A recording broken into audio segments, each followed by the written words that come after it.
Thank you for finding us again at No Stoplights. I want to thank our sponsors, Victor's, MPD Electric Co-op, Francis Marion University, Carolina Bank, Pepsi of Florence, Micky Finn's, McCall Farms, PLC, Commercial Real Estate, Florence County Legislative Delegation. I owe you an apology. Since Christmas, we've not been, obviously we're not as busy during the holidays as we traditionally are or normally are, but I came down with pneumonia. And I thought I had a cold. I did have a cold. I went to the doctor, and about 4 days after I didn't recover from the cold, he pronounced me as having walking pneumonia. First time in my life, the doctor said, and at your age, and I'm like, what do you mean at your age? At your age, it could get complicated. So I apologize for that. Happy New Year to our sponsors. Happy New Year to our subscribers and viewers. I was talking about these two portraits behind me, and my face in front of the two portraits, two iconic American presidents. But we're going to talk about another American president today in our first podcast of No Stoplights of the year 2025. Because I was down in the weather, because I was under the weather, and not able to go and function as I like to, I started watching these streaming services. And if you're like me, your kids have convinced you that this streaming service is only $5.99. And next thing you know, you got $500 worth of streaming services that you never watch until you've got walking pneumonia and you can't get up and go and do like you'd like. So I started just kind of perusing some of the streaming services, and I stumbled on what I would consider to be a fair accounting of the Lincoln presidency. Jefferson, Reagan, my two favorite presidents. But it's hard to argue that Abraham Lincoln is not, along with George Washington, probably the most consequential American presidents in history. And I've asked our good friend and a frequent guest of our radio show, Wake Up Carolina, the history chair at Francis Marion University, Dr. Will Bolt, is with us. Dr. Bolt, how are you? Hey, always good to be here. Thank you very much for the invite. And you're rocking your Buffalo Bills sweatshirt, not your Tennessee Volunteer sweatshirt. Congratulations. Thank you. To the Buffalo Bills. And Happy New Year to you, your family, and all the... Well, and I appreciate you doing this, because I want to set the stage, and I want to look the camera in the eye.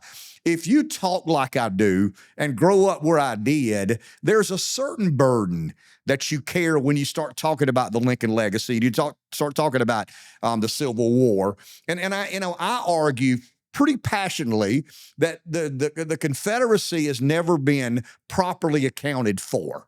I get it. Slavery was a central piece of the Civil War. Lincoln led us through that very dark and tragic period in American history. But my argument is not to diminish Lincoln at all. Once again, I think he is absolutely one of the two most consequential presidents in American history. But I got a book behind me, A Team of Rivals, by Doris Kearns Goodwin, if I'm not mistaken, and she talks about how good a politician Lincoln was. I've asked Dr. Bolt, who's subspecialty is early American history, to sit down with me and let's kind of discuss. I don't have questions. He's got all the answers, but let's discuss the Lincoln legacy. So, Dr. Bolt, I'll begin. You're a Jeffersonian. I'm a Jeffersonian. You respect Reagan. I respect Reagan. You respect Washington. I respect Washington. But there's no doubt there's something different about the legacy of Abraham Lincoln. Sure. As a studied and trained historian, what is it that is so different about the legacy and the shadow that Lincoln cast? Well, first off, just before I begin, you talk about burden. If you'd have said to me growing up as a young boy in the great city of Buffalo, New York, that I'd be asked by a lieutenant governor of South Carolina to come to South Carolina and to talk about Abraham Lincoln, I probably would have said, what drugs are you on? And will you please share some of them? Do you understand the burden I'm talking about? Oh, absolutely. It's an unspoken burden. It's an unofficial burden, but it's a burden nonetheless. Well, there's the great chapter, the great line in William Faulkner's Intruder in the Dust, when he talks about, for every young Southern boy, it's 3 o'clock in the afternoon on July 3rd. The battle lines have been formed up. The drums are rolling. It's the high water mark of the Confederacy, the attack on Cemetery Hill at Pickett's charge. And again, Faulkner recognized this. And so, I certainly recognize the burden, the weight on the shoulders of Southerners that they had to bear. ever since I've been down here, it's been my job. I'm not going to tell them that they're wrong or that the Yankee way is better than their way. So I certainly understand. And my wife's family certainly is born and raised in South Carolina and has made me acutely aware of this legacy, this burden that all of you guys have had to shoulder, for sure. So let's go to the shadow that Lincoln cast. And I'm not here to diminish Lincoln's legacy at all. And you know that. You and I have discussed this off and on the air. But it seems to me that Lincoln, the positives of Lincoln are amplified in a way that the negatives are squelched. Yeah. Lincoln was president when nearly 800,000 fellow Americans lost their lives. And once again, not to diminish the legacy of Lincoln, but to state a fact. So from your perspective as an historian, how do we begin explaining the legacy of Lincoln? No, it's certainly a complicated legacy. And as we always say in history, winners get to write the history. Lincoln made a lot of controversial decisions. He was not very popular at times during his presidency. There was opposition to him. Lincoln, of course, suspended the writ of habeas corpus. He then got Congress to go back and pass a law clarifying or legalizing what he did. You know, you've got some friends in Congress, if they're going to pass sort of a law saying, no, what you did right there, don't worry about it. That's fine. Lincoln oftentimes detained legislators who were perhaps thinking about contemplating or voting for secession, particularly in the state of Maryland. And so since Lincoln and the North won the Civil War, right, we've certainly been able to sort of give him a free pass or maybe look the other way. Several historians have wrote or said that Lincoln violated the Constitution in order to preserve it. But again, Lincoln is on the right side of history. The decisions that he made, in the end, turned out to be the right ones that allowed the North to win. Perhaps better decisions could have saved lots of lives, millions of dollars, shortened the war.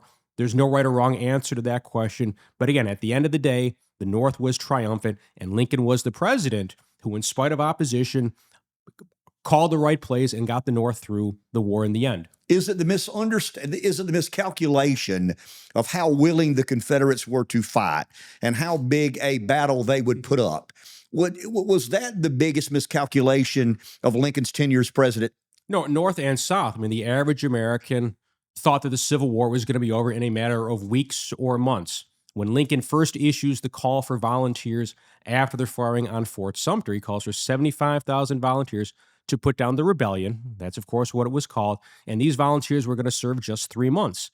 And so many young boys from both the North and South came forward, volunteered, wanted to fight, because they were afraid if they didn't volunteer right away, the war was going to be over. They'd miss their chance to sort of prove their masculinity, their manhood. Nobody early on, only a few guys sort of realized this thing ain't going to be over in a couple of weeks. We better start digging in for the long haul. After the first battle of Bull Run or Manassas, everybody, both North and South, realized that, and the American people were horrified at the casualties of Bull Run. 4,000 Americans were listed as casualties at that battle. Bull Run, compared to so many other battles, is a minor skirmish. And by the time you get to Gettysburg, you've got 50,000 Americans killed in a 3-day battle in Pennsylvania. When did Lincoln realize his miscalculation? Is there any evidence that he made it known this is going to be a harder grind than I ever imagined? No, again, probably early on. And again, there were a few generals, particularly Winfield Scott, who had orchestrated or called for what was called the Anaconda Plan. And the plan was to simply blockade, seal off the South, right? Don't let anything get in. And then, of course, eventually you're going to bleed the South. And so you're not going to have to fight major set-piece battles.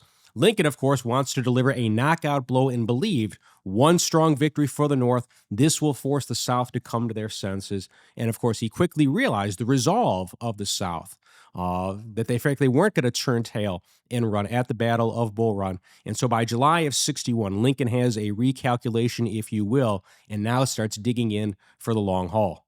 Do people believe that Lincoln was an abolitionist? And was Lincoln indeed an abolitionist? What was Lincoln's theory on slavery early in his political life? Well, we could probably do a whole hour just on that, how Lincoln's opinions sort of evolved and changed on the issue of slavery. Lincoln certainly privately did not like the institution of slavery.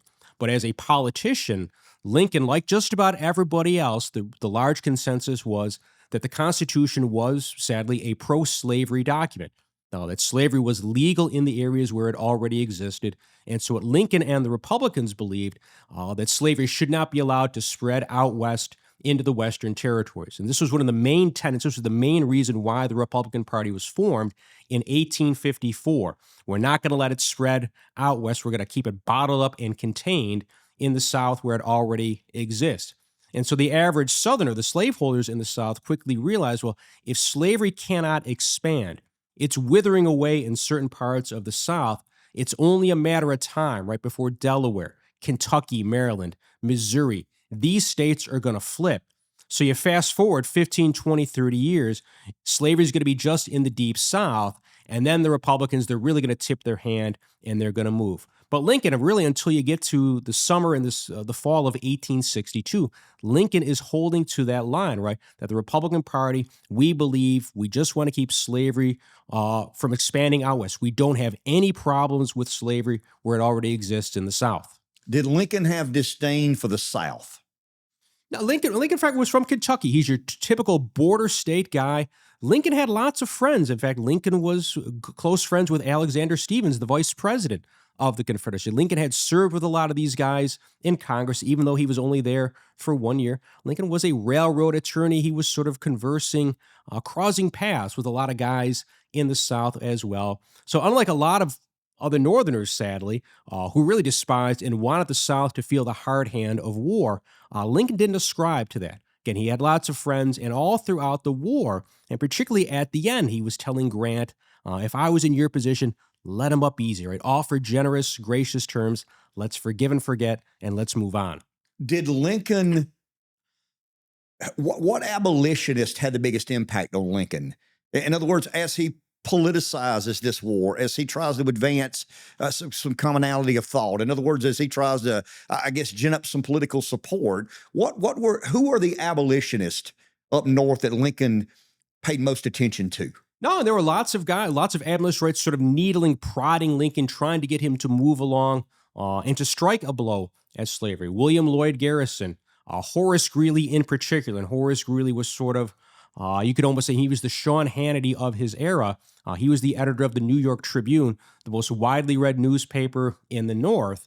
And so Horace Greeley was constantly urging Lincoln to strike a blow against slavery, so much so that Lincoln had to write a public letter to Greeley in the summer of 1862.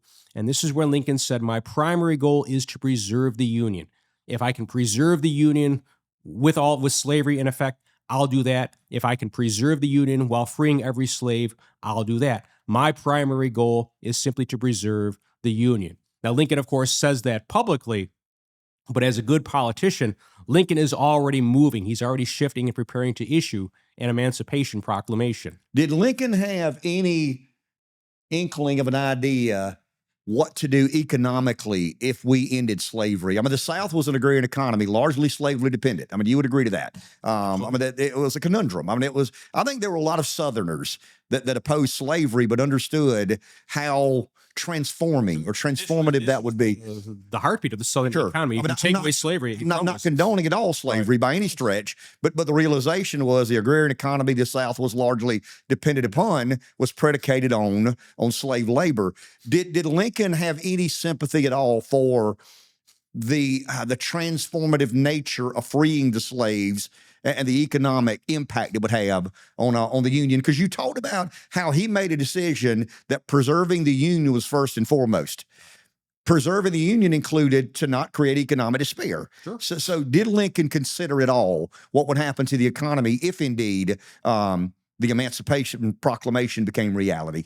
And he certainly did. And again, it takes Lincoln a while to kind of get to that point. Again, Lincoln has tunnel vision. Did it take him a while, Dr. Bolt, or did he choose to slow walk it? And you can make the argument, Lincoln is the consummate politician. Say what you want about him. He is a master politician. Franklin Roosevelt one time said, I'm a juggler. I don't know what, the left hand doesn't know what my right hand is doing. Lincoln, in many ways, did the same thing, kind of like a bait and switch. Lincoln would oftentimes invite his cabinet together, and then he would say, gentlemen, I'm not here to ask for your advice. I'm here to tell you what I'm going to do. I don't want you to read about it in the newspapers. I want you at least to be forewarned about what's what's to happen. But again, no, Lincoln is sort of, again, he's forced to play a double game. When he's telling Horace Greeley that I'm primarily concerned just with preserving the Union, Lincoln already has the Emancipation Proclamation written in a desk drawer. And Lincoln was, in fact, all set to issue it in the summer of 1862. The only reason he didn't, and this was one of the few times he listened to advice from one of his cabinet members, his Secretary of State, William Seward, from New York, said to him, if you issue it now while we're losing the war, if you issue it from a position of weakness, it's going to look like the last dying gasp of a defeated nation. So Seward urged Lincoln to wait for a victory when the North had a great victory. And so Lincoln waits, and he finally gets that victory at the Battle of Antietam or Sharpsburg on September 17th, 1862. Was Lincoln concerned that a foreign nation would help fund the Confederacy? That was always a fear. That. Well, from a historian's perspective, let's address that. So the South is outmanned. I mean, they gunned out everything. 90% of the manufacturing and industrial capacity was in the North. And so that begs the question, how did the South hang around for 4 years? But Lincoln was always concerned that if you take that willingness to fight and you combine it with the resources of a foreign government, walk me through a historian's perspective of Lincoln's concern and what he did and how we know he paid attention to a foreign country funding the Confederacy. Well, Lincoln, Confederate President Jefferson Davis, General Robert E. Lee, they were all students of history. They knew that the only reason why the United States won our revolution is because we got help from France. And if it weren't for the Frenchies, who knows if we'd have won the revolution or how long it would have taken. So the South desperately wanted to get particularly English representation or English support in the American Civil War. And so Lincoln has his diplomats. Charles Francis Adams is over in England. He's constantly kind of following the Confederate agents, undermining them. But no, one of the big fears was if, of course, England recognized and if England decided to support the South, this would be catastrophic. And of course, when Lee invades the North in the fall of 1862, when he crosses the Potomac, one of the main reasons is he wants to take the war out of Virginia, give farmers time to harvest their crops. But this is one of the high points of Robert E. Lee. He's just defeated McClellan on the peninsula. He thrashed John Pope at Second Bull Run. Now Lee thinks, if I can win a battle on northern soil in Maryland or Pennsylvania, this would perhaps force a European nation to recognize the Confederacy, or maybe even put pressure on Lincoln to sit down and negotiate. So the Battle of Antietam, which Lincoln uses to issue the Emancipation Proclamation, very, very important battle. If it had gone south, if the South had won that battle, perhaps things could have ended very differently for the North and the Union during the war. Was there any alternative to war? Well, again, he's thinking by the time Lincoln becomes president, the Deep South has already seceded. South Carolina, Florida, Georgia, Mississippi, Alabama, Louisiana, and Texas. So the Deep South had already seceded. Sort of the Upper South, Virginia, North Carolina, Tennessee, Arkansas, they've adopted a sort of wait-and-see approach as to what President Lincoln is going to do. And when Lincoln is inaugurated on March 4th, 1861, he walks back to the White House. And whether there was an astute clerk or a good aide at the White House, or maybe it was just random luck, the first piece of mail that's waiting on Lincoln's desk inside of the executive mansion, he wasn't yet in the Oval Office, was a letter from Major Robert Anderson. And Anderson was the commander at Fort Sumter. So right after Lincoln becomes president, he has to face the difficult decision of what is he going to do with Fort Sumter in Charleston Harbor, one of two pieces of federal property that were still controlled or that the South had not yet occupied, even though they were in areas or states that had seceded. What did he do? Well, Lincoln at first is the politician. Of course, and Lincoln was very, very new to the office at that time, asked for lots of advice, but Lincoln had resolved that he was not going to give up Fort Sumter. Under no way was he going to surrender this to the South. Now, you could perhaps say that made Lincoln a warmonger, but Lincoln, of course, now decides he's going to send a resupply ship to Major Anderson and his men who were trapped. Stop there. So the resupply ship was sent before firing on Fort Sumter? That is correct. So if you are, and let's break this down. So now an unarmed resupply ship, I should add. some would argue that Lincoln, I mean, I'm with you. And the great historian Shelby Foote believes that war was inevitable. I mean, war was the only way we would ever resolve the issue. And the majority of scholars didn't believe 800,000 men would lose their lives. Sure. But let's go back to the supply ship. Could you argue that Lincoln instigated? I mean, I'm not calling Lincoln a warmonger by any stretch of the imagination. I do that flippantly and try to, I mean, you're from Buffalo, I'm from South Carolina. There's that friendliness about that. But could you argue in that way that Lincoln may have had a hand in instigating the firing on Fort Sumter? Perhaps by some very, very broad definition of an act of war, you could say that a supply ship could be a provocation, an act to sort of provoke a response from the South. And so thus the blood should be on Lincoln's hands. But again, an unarmed ship to bring food to a bunch of starving soldiers, again, you can make the argument, we're here in South Carolina, I'm not going to bite the hand that feeds me. But again, it's a tough argument to make. And so Lincoln, again, by sending the resupply ship down, Lincoln is, again, kind of putting South Carolina, boxing the South into a corner. He's trying to put the onus on them, right? If they fire on the supply ship, right, then they've fired the first act. They fired the opening salvo, and so thus the North has the higher ground. Now, unfortunately for Lincoln, the resupply ships got held up in bad weather and didn't make it to Charleston Harbor. By the time they got there, the South, the Confederacy had already opened fire on Fort Sumter. We talked about the two most consequential presidents, George Washington. When I was in politics, I never saw a statue of George Washington without a sword. I've never seen a statue of Abraham Lincoln with a sword. Thomas Jefferson would be similar to that. Who did Lincoln confide in? Who did he listen to? Who did he trust? I mean, he tried to get Lee to command the Union Army, but after that, who did Lincoln take advice from on what tactical strategies need to be deployed to win the war? It took Lincoln a little while to kind of find somebody that he felt comfortable with. His original cabinet, which was there for the most of the duration of the war, Seward, Chase are there because Lincoln has to pay political favors. All right, I mean, wanted to keep Seward in the cabinet, right, because he was the top-ranking Republican, didn't want to alienate a major faction. Seward was kind of the darling of the abolitionists. And Seward and Chase at first thought that they could overawe Lincoln, that Lincoln would simply be very, very happy to defer to them. Seward even wrote a memo to Abraham Lincoln right after Fort Sumter saying, hey, why don't you just act as president in name only and let me make all of the important decisions? And Lincoln read the memo and politely chastised Seward. After that, Lincoln and Seward became inseparable. Lincoln came to rely on Seward's advice and counsel throughout the duration of the war. Lincoln never really grew to trust Salmon Chase. Something fishy about that guy. There's my bad dad joke for the day. But Lincoln, as soon as he could, it took him a while, but Lincoln was able to finally banish Salmon P. Chase to the Supreme Court when the vacancy opened up there and he made him the Chief Justice. But William H. Seward, again, was his most trusted advisor. And Lincoln really it's a small circle. Most of the presidents before Lincoln, kind of going back to Andrew Jackson, had a kitchen cabinet, a revolving door of sort of editors, politicians, members of Congress that they would trust. Lincoln was really his own counsel. And again, when push came to shove, when he needed some advice, his most trusted advisor, his fixer, if you will, was always Seward from New York. As he's making these decisions, very consequential decisions in American history, he's living with Mary Todd. Yeah. I mean, they're married. She had issues, fair enough. That's putting it mildly. I mean, as complicated as he was, she was probably more complicated than he. Yeah. Did he confide? I mean, is there any historical accounting of him confiding in her? Probably, and trying to render some decisions based on allowing her to be judgmental? She had been very, very supportive and at his side during his presidential run or during his rise in politics. She had been sort of that voice of wisdom, if you will.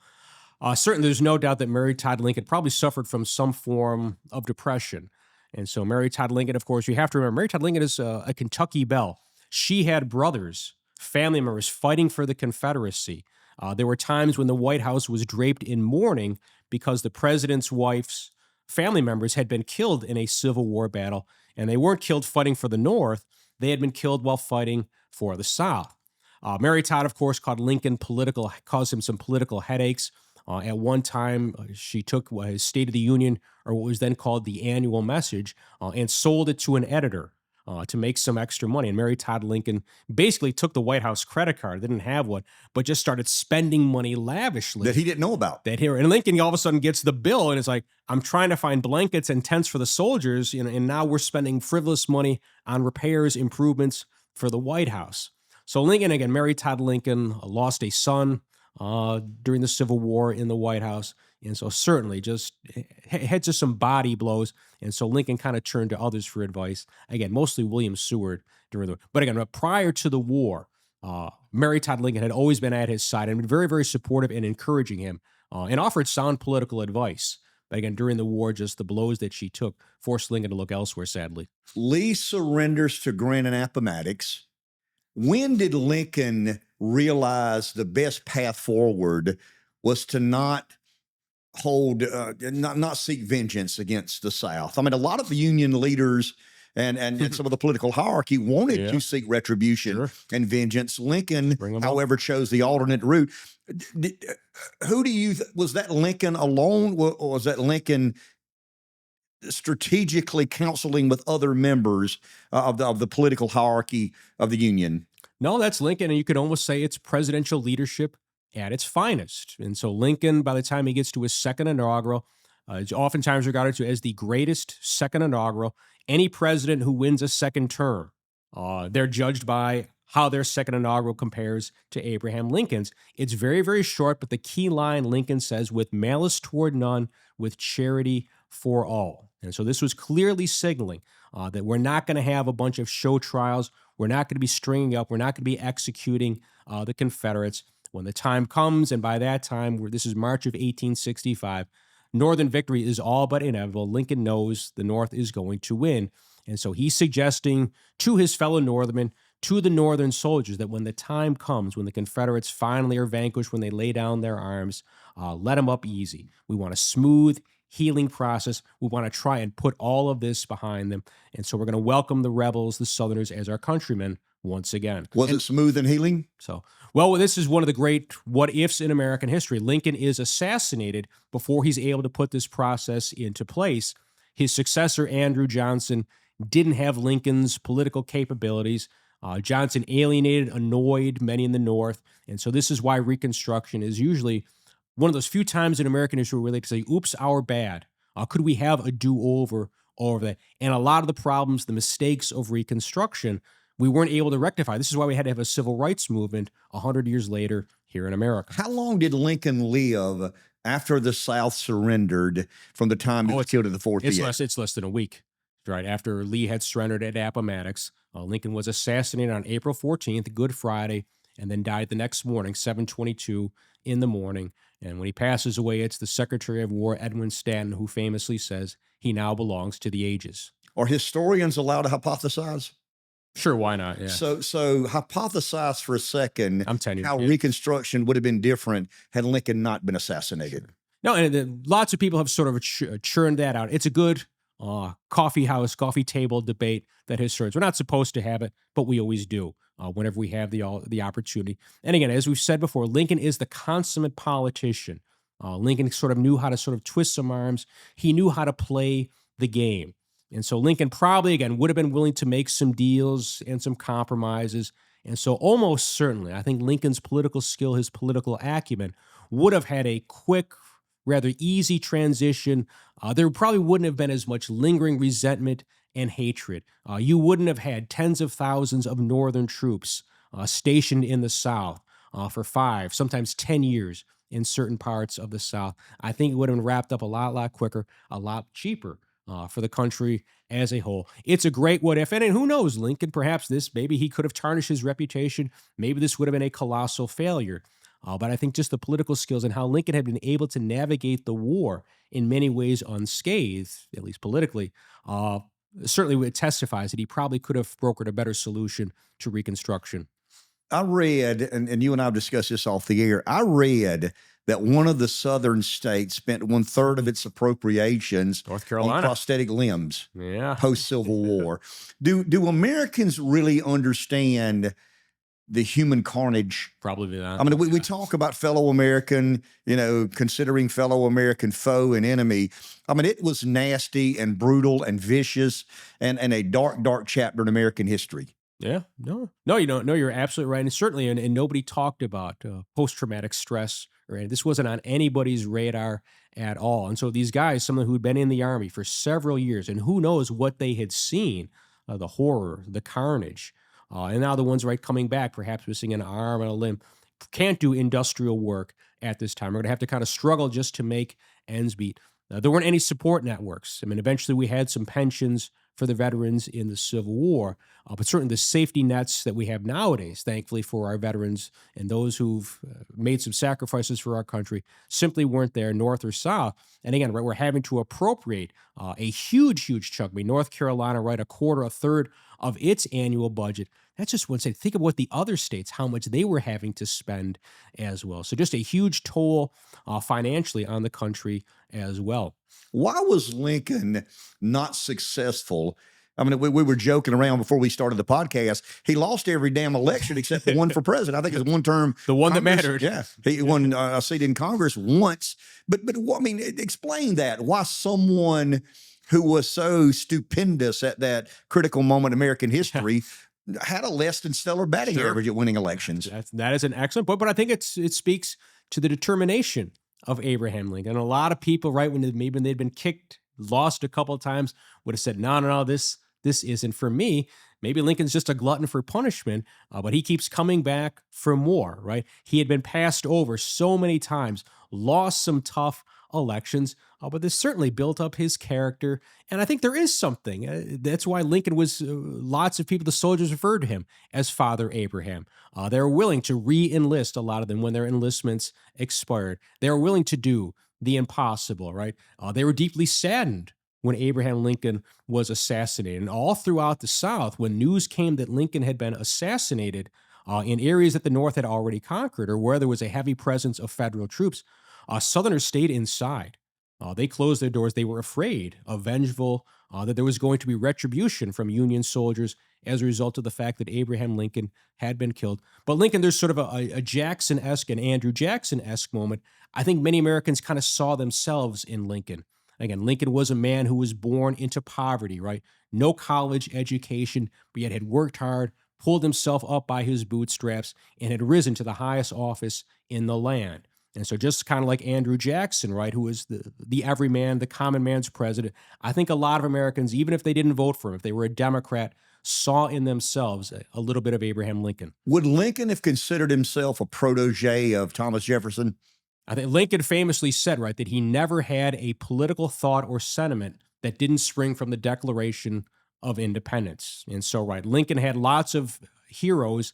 He loved Henry Clay, who was sort of the leader of Lincoln's Whig Party before he became a Republican. But Lincoln, of course, the Northerner, gravitated, right, and believed in the ideals of Thomas Jefferson as well. Yes. What does a decorated and esteemed professor, when encountered by man on the street, what is the cliff note of the Lincoln legacy? We try to go into detail and kind of walk through the processes. I mean, obviously there were other things he did as a member of Congress, but if the man on the street asks someone as studied as you are about the life and times of Abraham Lincoln, what is the elevator spiel? Yeah, kind of boiling down Lincoln right into a 30-second soundbite is almost an impossible task. If you go to any academic library in a college or university in America, there are so many books. Lincoln has his own shelf when you get to Lincoln. So and again, we're still continuing to churn out and write books on Lincoln. We're not finding new documents on Lincoln. But again, lots and lots of historians have something to say about Lincoln. But again, sort of like the Cliff Notes, the boiled down version of Abraham Lincoln, he faced one of the greatest crises probably in the history of the United States of America, the secession crisis. Lincoln made the fateful decision that the Union had to be preserved no matter what the cost. And if Lincoln had acted differently, who knows how different American history would have been if Lincoln hadn't had that determination. And again, after those serious defeats and the carnage and all of the losses, the cost, probably a lot of us probably would have said, no, this ain't for me. Let's cut bait and run. Maybe let's let the South go. Maybe they'll come crawling back on their hands and knees in a decade or so. Lincoln had that bulldog determination that no matter what, he was going to see this thing through to the end. And if Lincoln doesn't have that determination, that drive, does the United States of America eventually become the great beacon for freedom and democracy? Are we able to defeat totalitarianism, Nazism, fascism later on in the 20th century? Probably no. That's well explained. Thank you, sir. Hey, thank you for the opportunity. Do appreciate it. So do it again.